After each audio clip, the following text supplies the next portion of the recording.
10 ya mwezi wa 5 Mungu ametujalia neema kwa madhabahuni. Unaandika tukisoma andika ujazo wa Roho Mtakatifu. Ujazo wa Roho Mtakatifu. Nataka hizo faida kama 3 za Roho Mtakatifu.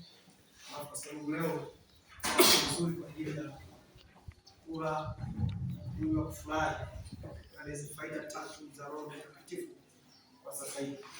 Ujazo wa Roho Mtakatifu.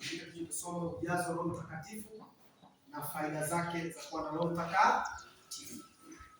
Tofauti iliyopo nimekwisha kuisema mara nyingi. Tofauti iliyopo kati ya tunaposema dini na Pentecost, tofauti yake kimoja. Kija kwenye mfumo wa dini ni kitu kimoja, kama tunaitwa Wakristo. Wanaosema Wakristo tunazungumzia mfumo wa dini. Huko ndani kuna Wakristo wengi, ndio? Lakini tunaposema Pentecost, mimi ni Pentecost, mimi ni Pentecost, mimi ni Pentecost, mimi ni Pentecost, mimi ni Pentecost. Neno Pentecost sio dhehebu. Neno Pentecost sio dhehebu. Wanajaribu kutaka kuweka maana kama dhehebu, lakini sio dhehebu.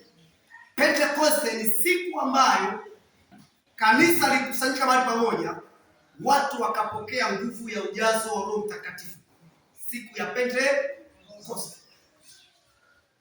Na walipoipokea nguvu ya Pentecost ambayo ilikuja, waliita siku hiyo ni Pentecost. Kama ujazo, kanisa lilipokea nguvu mpya, ikawatoa kwenye mfumo wa dini kuja kwenye mfumo wa Roho Mtakatifu.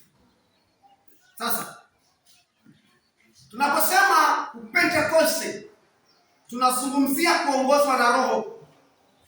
Tunazungumzia mwongozo wa Roho Mtakatifu. Na neno mwongozo wa Roho Mtakatifu lina maana nyingi. Neno maana mwongozo wa Roho Mtakatifu liko nje ya mfumo wa dini. Unaona sasa? Sheria za dini zinazungumza kwamba ili mtu achaguliwe kuwa shemasi kanisani, mfumo wa dini. Sikiliza tusome. Unamtaka mtu awe amefunga ndoa. Kwa shemasi amefunga nini? Ndoa. Mfumo wa dini unawataka baba na mama wawe nasali kanisa. Unanielewa? Mfumo wa nini? Wa dini. Mfumo wa dini unamtaka Mkristo wa kanisani. Mfumo wa dini, kwenda zile katiba za dini zinamtaka Mkristo ambaye anaweza kuwa kiongozi wa kwaya awe amefunga nini? Ndoa. Mfumo wa nini? Wa dini. Kwa nini? Kwa sababu tunaposema dini tunaongelea sheria. Tunaposema dini tunaongelea nini? Sheria. Na tunaposema sheria, maana yake sheria ni zile wana wa Israeli wametoka nazo kule wapi? Misri. Walipofika jangwani ziliwekwa sheria za utaratibu wa kumwabudu nani? Mungu. Wale watu walikuwa wanakengeuka kumwabudu Mungu. Wao walilazimishwa kumwabudu Mungu kwa sheria na kwa lazima. Bwana sana. Na ndio maana sheria hiyo ilimtaka mtu ambaye akuabudu kabisa aliuawa kwa sheria zao.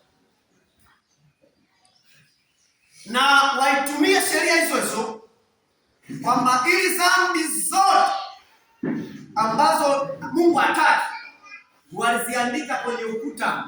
Kila nyumba iliamriwa iandike kwenye mlango, kama mnavyopita kwenye maduka wanauza mchele, mafuta na nini, mtu ameandika tunazo chakula, tuna mchele, maharage, sukari, nini, kwa bei nafuu tunauza. Kwa hiyo kwenye sheria zile za dini waliandika kila mtu kwenye nyumba yake. Sibe, sizini, spane, spiles, kaono, zeshu kwenye mlango wa nyumba.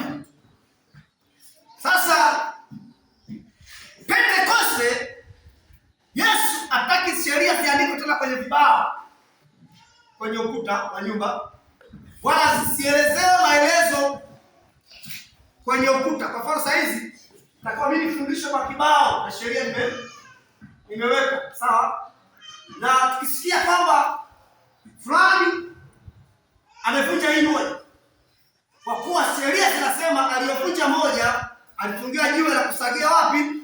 Shimoni. Anatoswa wapi? Baharini. Ndio sheria za nini? Za dini. Ndio maana unaona Sabato nao wanaanza kupunguza sasa hivi. Wanapunguza siku hizi. Kwa Sabato ile halisi kabisa anasikutishia sana, kwa sababu Sabato wanawasumbua.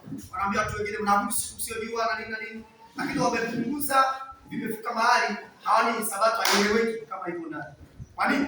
Kwa sababu Sabato sahihi ilikuwa ni kwamba jiwe linapotumbwa, linapoishia, ndipo itakuwa mtu ashie hapa, asivuke hilo jiwe.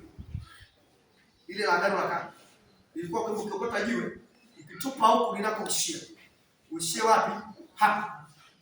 Na ukitupa pande huu na upande wewe unakuwa tawala wale uwanja wakati. Kwa hiyo ndio maana waliruhusiwa waingie sinagogi siku ya Ijumaa jioni na vitu vyao pale, na hakuna kupita. Leo hawapiti. Hawapandi gari. Hawasafiri mita 800. Na Biblia inasema kwamba watakuwa hawaruhusiwa kusafiri ndani ya ile. Sasa turudie kwenye mada. Nataka kusema. Sasa lengo langu ni nini?